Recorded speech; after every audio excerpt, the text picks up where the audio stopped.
Сайн байцгаана уу хүүхдүүдээ. Та нартай шинэ 7 хоногийн мэнд хүргэе.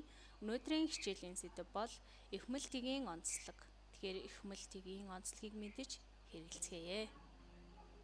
За эхмэл тэг гэж юу вэ гэхээр эхмэл бичиг нь өсөг бүрийг эвхэн бичих дүрмээр эвхэгдэн бичигдгээс гадна уран бүтээлчийн онцлог төрслөн бодох сэтгэлгээтэй салшгүй холбоотой байдаг бахнэ.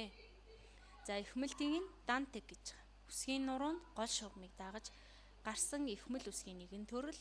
Тэгэхээр дээр дурдсанчлан дөрвөлжлөн бичих, угалцлан бичих гэдэг энэ ягаан дээр байгаа. Ийм хоёр зүйл бий. Энэ тгийн зурлагын дан гардаг төдийгүй үсгийн нуруун шугамын дагуу бичигддэг. Шинжээрээ үзэх хийгээд бичихэд түргэн хэлбэр байхын дээр хэмжээний хувьд богинохон болдог байна. За дан гэдэг нь өөрөөр хэлбэл одоо ийм нэг зураасаар гэсэн үг. За тэгвэл давхар тгийг харьцуулж харцгаая. Үсгийн нурууны ихэнх төлөв баруун гар талдаа байж давхар зурааснаас бүтдэг эхмэл үсгийн нэгэн төрөл. Дээр дурдсанчлан дөрвөлжлөн бичих, угалцлан бичих гэсэн хоёр зүйл бий. За энэ дэгээр бичихэд үсгийн харьцаануудыг тэнцүү байлгахыг шаарддаг. Түүнийг үзэхэд цэгцтэй харагдуулах гол үндэс болдог бахнэ. За өөрөөр хэлбэл та нар ингээ хэмжээг хараараа яг л одоо тэр дусал эвэр гизгийг ингээд нэг одоо шугамд багтаасан байгааг ямар харьцаатай байгааг маш сайн ажиглаж хараарай.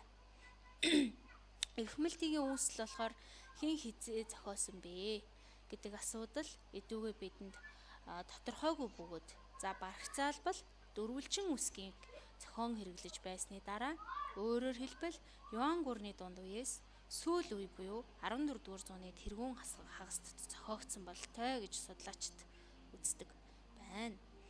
За эхмэл тгийн онцлог болохоор монголчуудын эхмэл тэг нь үсгийн гурван сайхны өндөр түвшинд боловсруулж дүрс хэлбэрийг нь алдагдуулахгүйгээр үгийн утга хэлбэрийн үзмжийг сайдруулдаг ийм онцлогтой байх нэ.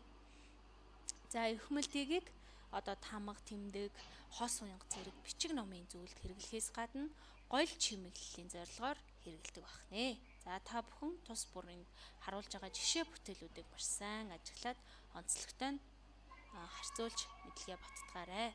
За өнөөдрийн хичээл маань энд хүрээд өндөрлөлөө. Дараагийн хичээлээр эргэн уулзцгаая.